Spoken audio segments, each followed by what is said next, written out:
Good afternoon. My name is George Garrison, and while during the pandemic, I have been doing what I love to do, which is learn.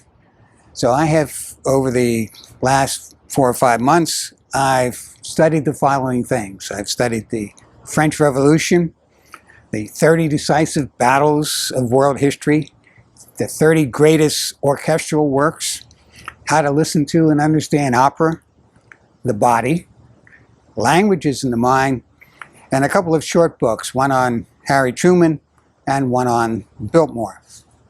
Now, the French Revolution is very interesting, and one might say apropos of today. A couple of days ago, we celebrated, or the French did, Bastille Day. After Bastille Day, the following year, that year that followed Bastille Day, was a time there was a famine in France, so shortages of bread.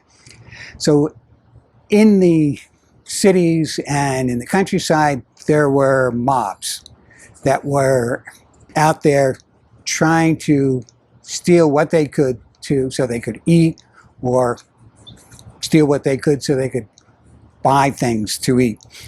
So that in a year later, there was something that they named this. The historians have named this the Great Fear. This 1 year, and there were rumors, and people didn't know what was going on, but they were rioting. Nevertheless, on August 4th of the following year, there was something. The National Assembly was meeting, and it was practically midnight.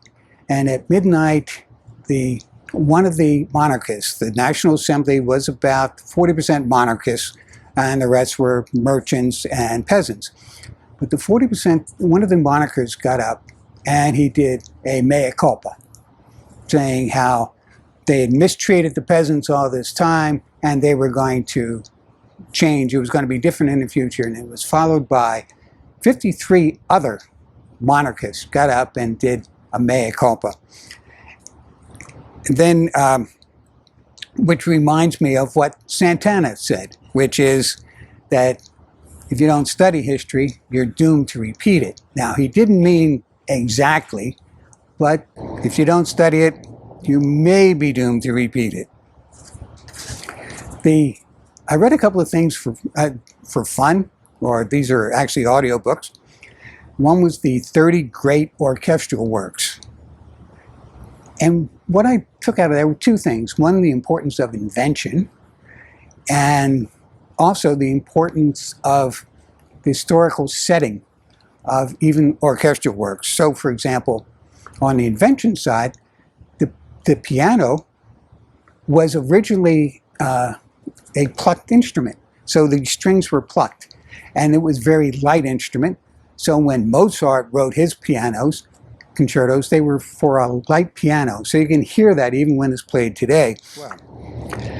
Then I've never really been a big fan of opera. I've never really understood it. So I decided to do another audiobook on how to listen to and understand opera. In Italy, where opera developed, originally it was written for the aristocracy and for the monarchs, but it quickly evolved. So by the middle of the 17th century, it was what came to be called opera buffa, which was for the masses. The famous song by Rigoletto, that is opera buffa. The historical setting is important for listening to opera, which I'm glad I know now. And then the language. Opera is different depending on the language. You can't write opera buffa in French. It just doesn't work. So French opera is written differently because the language is different. The other science that I read was language in the mind. And so the first question is that the writer asks is, what do you think the greatest innovation of human beings is? Is it space travel? Is it computers? Is it artificial intelligence? Whatever you think it is, it pales in comparison with language.